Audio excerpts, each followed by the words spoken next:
It's an arch production. Let's face it, we have all made mistakes. From a young age, we've been continuously confronted with choices, where sometimes with some hindsight, you might have been better off with the other option. Nonetheless, you moved on from your mistake, hopefully learned from it, and now you are where you are today, watching a pretty lengthy YouTube video that you hope is worth your time watching. In the ever-evolving progress of mankind, we've been confronted with choices.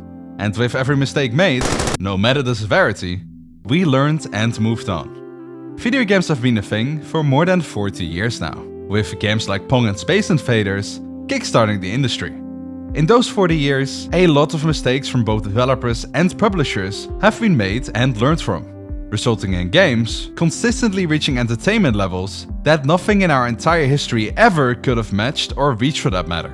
Honestly, games are incredible, and hopefully they continue to get better and better to satisfy our spoiled needs. I say hopefully, because recently there's been a trend with successful gaming companies making detrimental and easily avoidable mistakes that ruin the games their fans love oh so much. In this video, we are going to identify, solve, and once again hopefully learn from the mistakes Ubisoft, Nintendo, and Valve have been painfully making. Enjoy the show.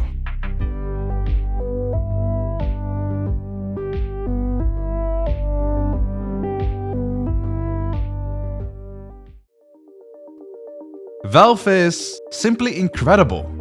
They single-handedly changed the entire gaming industry with their revolutionizing games, with almost every title they ever released reaching 95 to 99% positive reviews. On top of creating insane games, they branched out and created the biggest gaming platform that's so widely known that I'm willing to bet that you have it on your computer open right now: Steam. And if that wasn't enough, they released multiple affordable top quality hardware like the Valve Index VR headset, not to mention the Steam Deck, a portable desktop computer that has better price-performance ratio than most PCs you can buy at this time. If there's one company that I dare to call the best, it would hands down be Valve Software. They are simply unrivaled. But while calling them the best, a specific part of the community, which includes myself, also kind of despises them. Valve is an interesting company. While most game studios have one big group of developers working continuously on one title, at Valve they often shift their attention to the most important matters. An example of an important matter up to recently would be the development of Half-Life Alyx. Alyx is another title that just changed how we expect VR titles to be. The immersion, story, and combat are professionally thought out and polished. Developing such a banger of a game requires only the best of the best to develop, and a very good chunk of the time. This shifting their workforce to the economically most important matter, whilst insanely benefiting that specific title and being the reason why Valve is the successful company they are today, does one particular title pretty dirty: Team Fortress 2. TF2 is my favorite game ever, and I'm saying that even after playing it for more than 10 years now. Almost half my life I've been playing Team Fortress 2. But why? Why is Team Fortress 2 such a good game? And why would such a good game be done dirty? I have seen countless of videos of countless of TF2 YouTubers explaining why the game is so good. And while all of they say is completely true, I think most of them miss the biggest reason why Team Fortress 2 is a one-of-a-kind game. Yes, I'm sorry Overwatch players. I don't think your game is even within the same competition range of Team Fortress 2. I'll explain why in a hot second, but allow me to explain briefly the basics of Team Fortress 2 first. TF2 is an arena-based shooter with 9 classes to pick from, 14 official game modes to play, and has over 50 maps. That is Team Fortress 2. Sounds pretty bland, doesn't it? And that is exactly the issue with explaining Team Fortress 2 to someone unfamiliar with the game. TF2 is a game with layers. To prove my point, here is a random number generator. All classes are numbered in game by 1 to 9, and whatever number I land on, I will explain why his addition makes Team Fortress 2 one of the best games ever. And we got 4, okay, that is the Demo Man. The Demo has, just like all the other classes, a primary weapon, a secondary weapon, and a melee weapon. His primary is a grenade launcher. The projectiles, which we call pipes, shoot in a curve and they explode on player impact. If you miss the enemy, they bounce instead, roll and explode a bit later. Each pipe you shoot does 100 damage on player impact, meaning you're able to kill 8 out of the 9 classes with just 2 pipes. The skill issue with the nade launcher is that you have to kind of predict where the opponent will be when you shoot your pipe, as they take some time to travel. Simultaneously, you don't want to be too close to the enemy, as the splash damage might just hit you as well. But here's the first layer to the grenade launcher. If you shoot a pipe on the floor and time the explosion, you can pipe jump and get some insane height to reach otherwise off-limits platforms. Another layer to this technique is that when you propel yourself fast enough, you can reach another pipe mid-air for a second explosive jump. Though even I, with thousands of hours under my belt, can't consistently pull this off. The Demo Man's second weapon is the Sticky Bomb Launcher. It allows him to launch sticky bombs that he can detonate whenever he wants. The stickies turn the Demo Man into a big brain technician that can single-handedly destroy an entire push. With this gun as well, you can sticky jump, which is easier to do than pipe jumping, because you can right-click to detonate whenever you want to. Finally, he has a bottle. The Demo is a drunk alcoholic, and with his bottle, you can reinforce that thought into your enemy's head. And while standing on his corpse, you can cheer on that immediately just after. That is already a lot of things I said about the Demo Man. But this is just the top of the iceberg.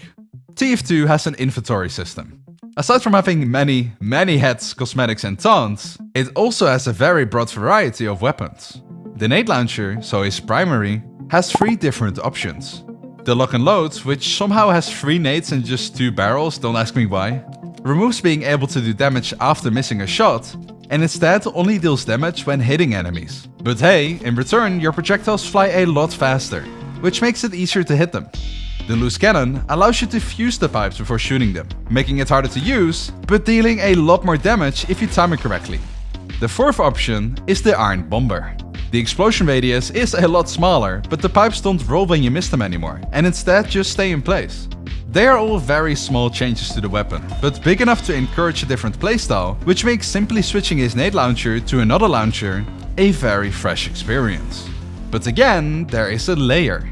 You can also switch from a nade launcher to a pair of boots. Yes, you heard that right, you can wear boots, isn't that nice? Jokes aside, the boots are to choose if you want to dive into Demo subclass. The beauty of the characters in TF2 is that they have subclasses. By switching your primary to a pair of boots, your secondary to a shield and your melee to a sword, or even the bottle for that matter, you become a Demo Knight. The boots and shield gives you more HP, and the shield also allows you to dash into the enemies, which does damage and provides more mobility. From the multiple shields you can choose, one is particularly fun. The Tide Turner allows you to have full control of your mouse when charging forward. This allows you to trim, a technique which I'm not even sure how it works, but you basically can jump off slopes and fly through the sky towards your enemies. It's a bit tricky to learn, but once you have it mastered, every map simply turns into your playground. There are players so good at trimping that they literally fly from one side of the map to the other in one charge. It's amazing. Each class has so many layers to the playstyle, and I would love to talk about it for many more hours. But for the sake of not derailing even further from the topic, allow me to explain why TF2 is a one-of-a-kind game. And that answer is simply the interactions and how you're able to express yourself. I know TF2 is often regarded as a head simulator, but that joke is actually why TF2 is so darn good. The insane amount of cosmetics to choose from allows you to kind of cosplay your character however you want to be. This is the Heavy, awesome class with awesome deeper layers that I won't get into, but he doesn't look awesome right now. Let's make him what I think is cool. Wow, very nice. But giving your character cool cosmetics is nothing special. Every nowadays game has cosmetics in the game, for the players to buy and them to get rich off. But in TF2 it's different. The economy in Team Fortress 2 is quite frankly dead. By the economy being dead means getting all your classes decked out in your favorite cosmetics costs less than even $2. The vast amount of cosmetics in the game allow you to cosplay as basically anything you want, like the Sleepy Heavy, the Heavy Lifter, or if you like JoJo, the Jotaro Kujo or Dior Brando, the Christmas Bird, and so on. And let me tell you, playing against this or this is a completely different experience. The cosmetics a player wears will tell you immediately what kind of player it is. If I see the sleepy heavy walking around, even though he is an enemy, I know he's friendly. Even on the official servers, you will 10 out of 10 times find friendly players just goofing about having dinner or enjoying the view of the newer players struggling to kill the sweatier one.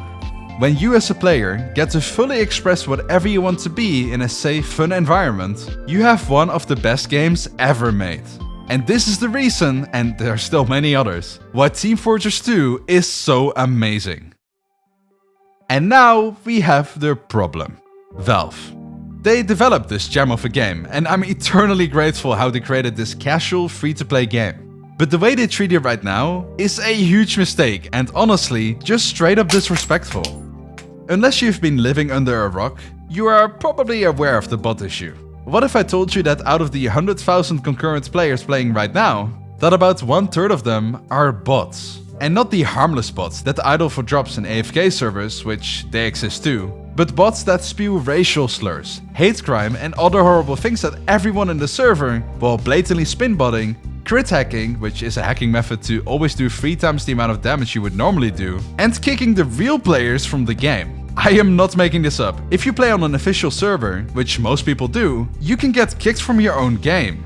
On top of that, they steal your profile picture and name so you can no longer identify who's the bot and who's the real player in the kick menu. And they join servers at once in big groups, so you no longer have the majority to vote them out. It has gotten so bad that the bot hosters coded the bots in a way that if they meet another bot in the opposite team, that they won't kill each other. It's ridiculous. And let's not forget the real players that are hacking. I would say around 5% of the non-bot players on official servers are straight up wall hacking, ping abusing, or aimbotting.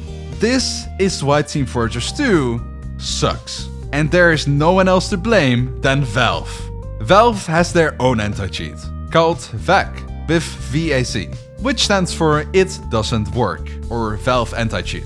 Now, I don't know where all the billions Valve makes go, but they certainly aren't going to where they should go. The flaws of their anti-cheat shouldn't come as a surprise for the CSGO players though, as they also get the same treatment for their game. Though, to be honest, it's about 7 million times better optimized for CSGO, but still a major issue in the higher ranks nonetheless. Valve makes the best games ever, but their inability to maintain the multiplayer games has changed the company from being known as the best game company ever to a lazy, money-grabbing tech store. Oh, almost forgot, this story actually gets worse. The real problem why I and others despise Valve, after enjoying all their games for so many years, is simply because of their horrible communication. Or rather, no communication. Check this out. Your game hasn't gotten a major update for 1930 days. Out of nowhere, Valve stopped making content, making comics, making cinematics, basically stopped creating anything TF2 related. And the only updates the TF2 players get are community-made skins in gambling cases that Valve makes money from. Around 1600 days ago, the TF2 community started to ask Valve what is going on. No response. Then, 1500 days later, public figures like Pyrocynical, RT Game, Mutahar and even Linus Tech Tips started to post about it, and put social pressure on Valve to log into their Twitter account for the first time in 3 years. Which Valve did. And they posted, TF2 community, we hear you. We love this game and we know you do too. We see how large this issue has become and we are working to improve things.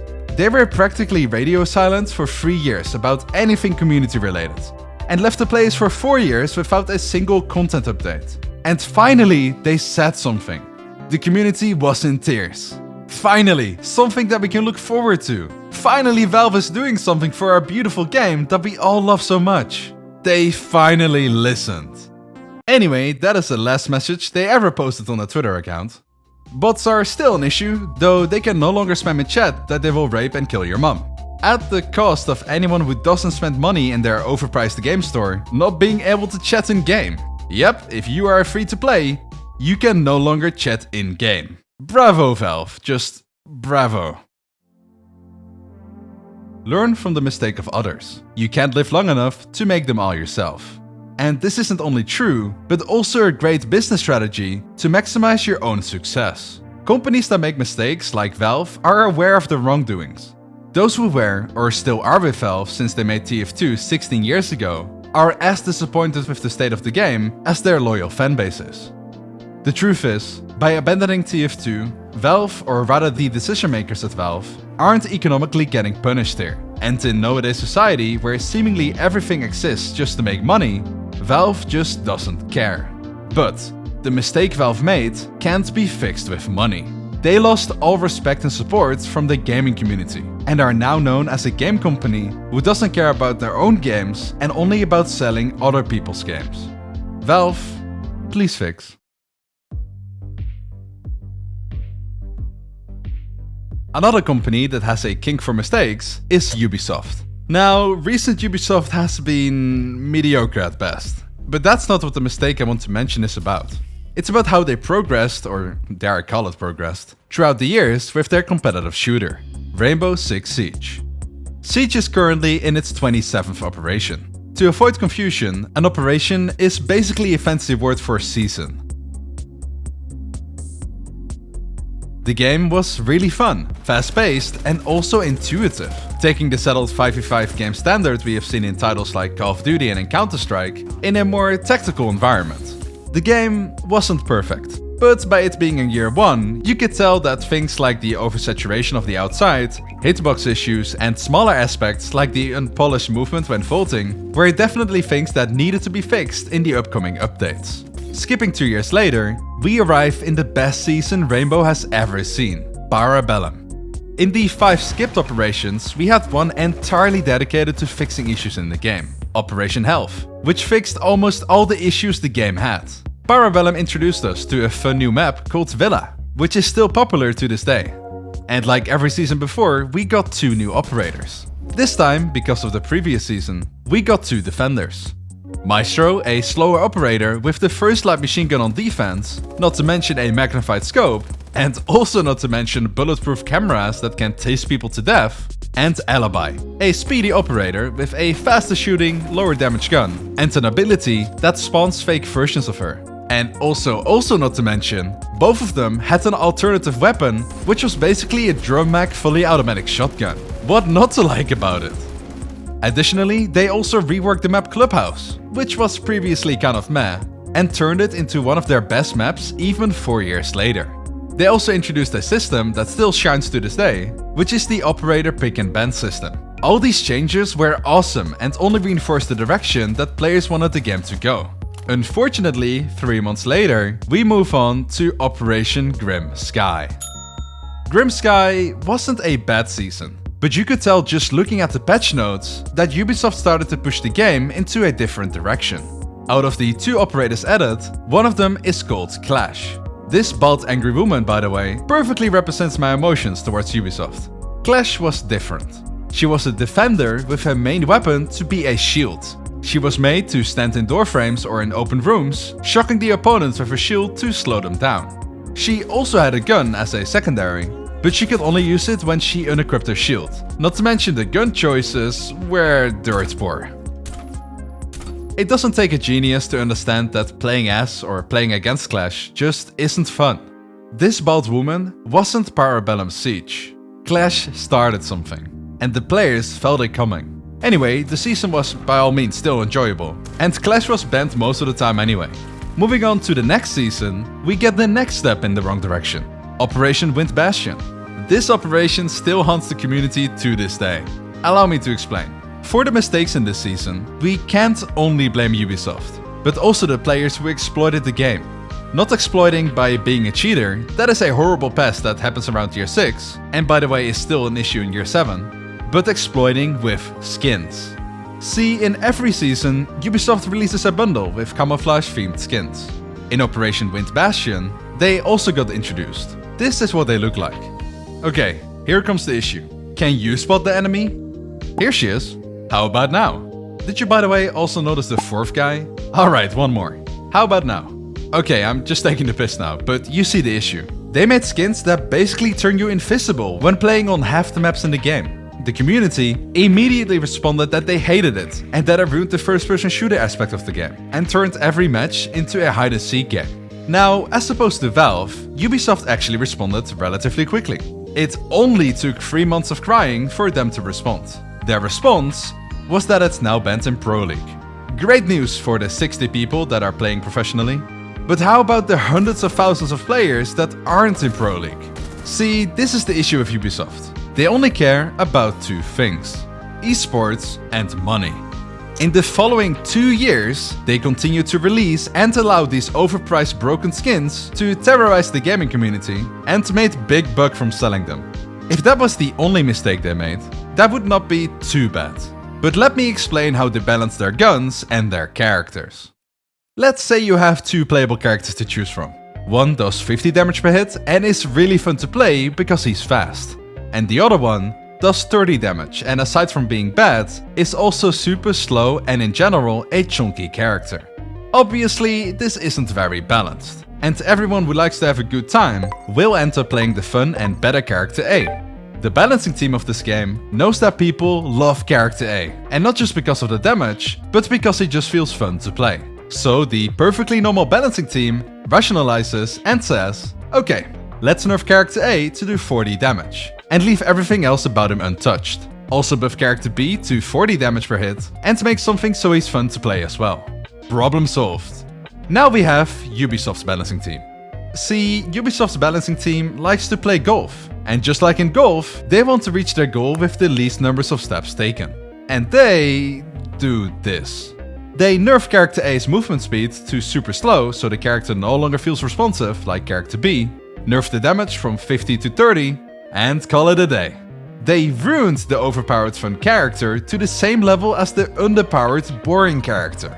This is balanced on paper, but what they truly did is make everyone's favorite character as bad as the other one, so they are both equally bad and both aren't fun to play. This is Ubisoft's idea of balancing their guns and operators. They have a fun character called IQ. She's fast, has fun guns, has 2 explosive grenades to destroy utility with, but unfortunately also has a basically useless ability. Yet IQ's pick rate is above average. I mean, it's understandable really. Everyone would rather play a faster character rather than a slower one. Now, Mr. Balancer, what would you do? Would you change everyone to be more like IQ, which the players love, but requires considerable effort? Or B, nerf IQ to be more like the underpicked rest? Yep, that's another hole-in-one for Ubisoft. Nerfed. Next season we have another fast and fun character overpicked. Unacceptable. Goodbye, Sophia. Now we have Buck. Sledge. Everyone's favorite defender. Continue this for a couple more years for a solid cake foundation. And as a cherry on top, in one of the recent operations, they removed all the fun magnified scopes from basically anyone who has a pick rate that isn't negative. And voila! You ruined every character in your game and made everyone equally weak and slow. And as a cherry on top, when they suddenly remade all the recoil patterns for every gun, like Ubisoft does, they absolutely demolished the recoil of all the popular guns. Boom! Now it's the perfect game, where everyone's weak, very monotone to play, and the passionate player base despises you for nerfing their main agent for a solid 3 years in a row. But we aren't done yet, folks, we are talking about Ubisoft here after all. As a cherry on top, in the newest season when ADS'd, you are now as slow as the slowest operators in the game, no matter your character's base speed. They successfully turned Siege from a first-person shooter with hero elements to a tactical game with shooter elements. The players who started playing the game anywhere before year 3, and to remind you we are now approaching year 8, witnessed their favorite fast-paced tactical shooter transition into a chess-like tactical game. It's now all about what ability to pick to counter the enemy's utility, rather than playing one of the characters we just like to play. And why? Because of their vision for esports. When balancing things, they more often than not look at the pro scene of their game, and not the high-ranked casual players. Their goal for the game is to be a game like Ready or Not, where you have to carefully play together to clear the building. And you can even notice that vision back when they showed the game at E3. All the players played slow, closely together, and extremely tactical. Ubisoft's wet dream. Unfortunately for Ubisoft, it's not about what they want, it's about what the majority of the player base wants. They crave the faster paced game they had in Parabellum, not the chess.org game that Ubisoft imagines. Valve simply didn't communicate with the Team Fortress 2 players. But Ubisoft did worse by forcing their own view onto their frustrated players. If you are brand new to Siege, it's not weird that you'll like it, or even have it as your go-to game. That is completely understandable, as you never played the good old version of Siege. But for the millions of players who played around Parabellum, they were forced to adapt or move on from their beloved game. And just like this mistake, there were many others. Like suddenly announcing they are from next operation onwards, only releasing one operator in return for new fancy gameplay elements, which the players didn't see the light of day of till 2 years later. Or how about the overly strict matchmaking restrictions, which means you can basically no longer play ranked with your friends anymore. Or the fact that even right now, in year 7, you cannot play a game in the higher ranks without meeting a cheater. Did I mention that year 8 is around the corner, and the servers still go down every other day? Or how about it took ages to unnecessarily rework the community's favorite meme operator Tachanka, and only made him worse than before? That's like changing Teemo in League of Legends and then making him even worse. But Ubisoft's biggest mistake by a mile is forcing an idea they had initially from launch onto a game that was going in an insanely healthy way. Valve doesn't notice too much about their punishment, but Ubisoft is a different story. Their oh so desired esports scene is basically dead. During their most recent major in Jönköping, there was an average of 45,000 people watching. To give you an idea on how insanely bad that is, during the CSGO major in Antwerp in 2022, CSGO averaged on 586,000 viewers, with a whopping 2.1 million peak during the finals. The finals in Siege peaked with only 121,000 viewers. On top of their esports scene failing, they are also failing in the player base numbers, with over half of the players gone in just 3 years. In Ubisoft's case, we should be happy that when a company makes mistakes that have been made by countless others in the past, that they are actually punished where it hurts them the most: their wallet. I don't like to cheer on Siege's downfall. It's a game I treasure as part of my youth, and I played it so much that I even went semi-pro, contesting multiple seasons with the best of the best in my region. The times I went to LAN events are one of the best moments in my life. Unfortunately, you can only let something disappoint you so much before you have to let it go.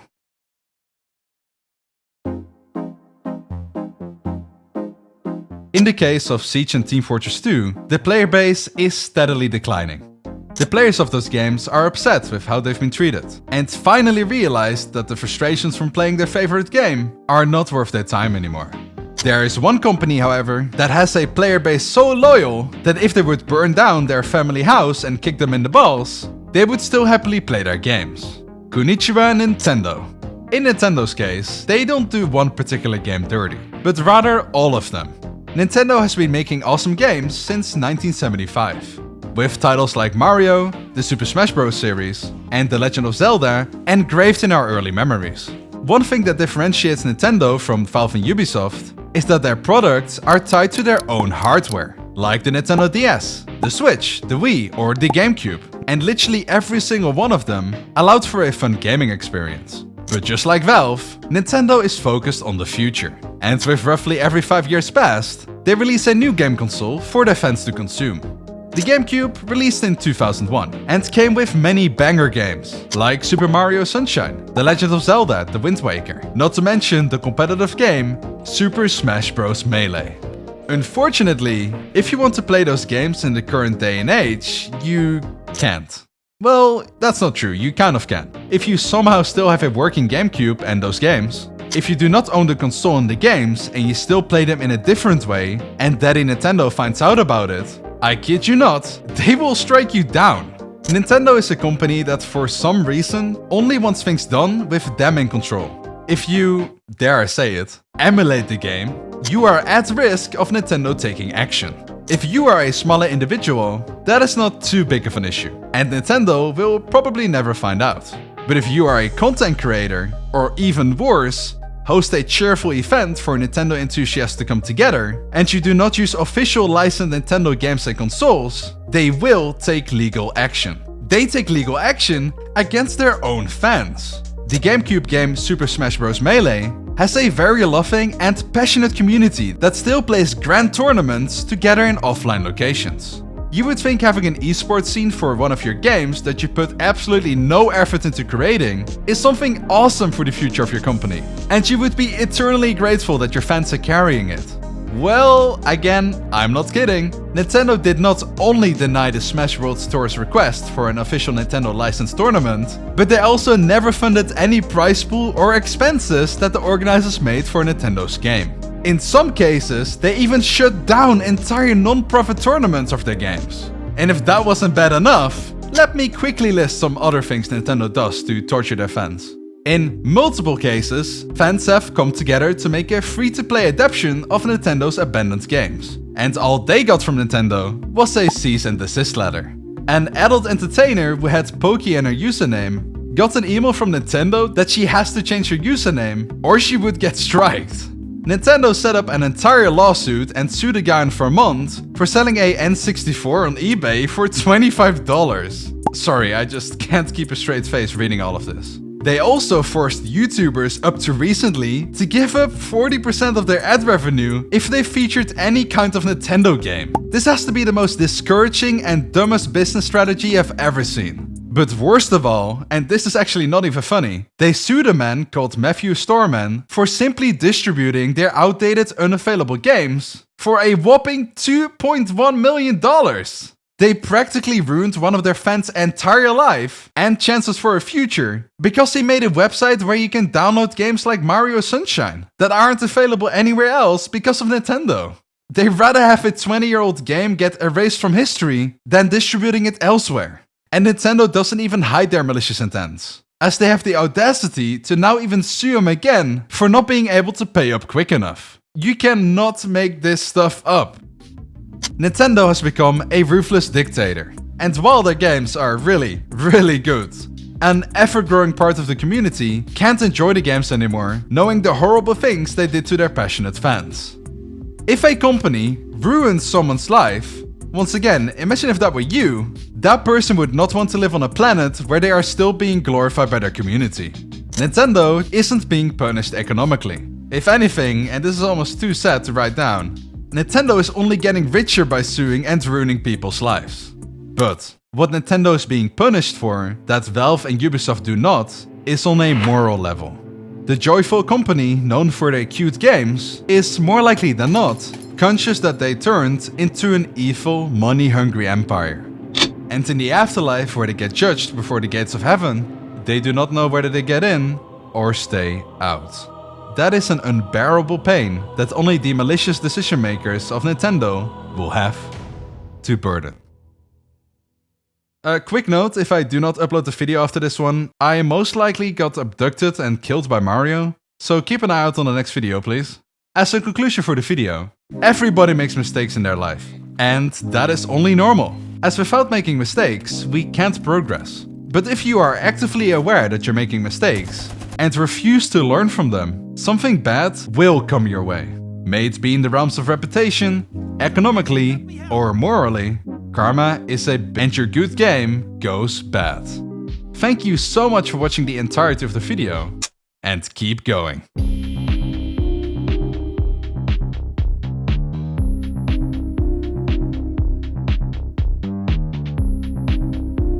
Also, if you're still watching, thank you so much for the support on my first video. It honestly kept me motivated to keep going, so thank you and keep it coming, boys!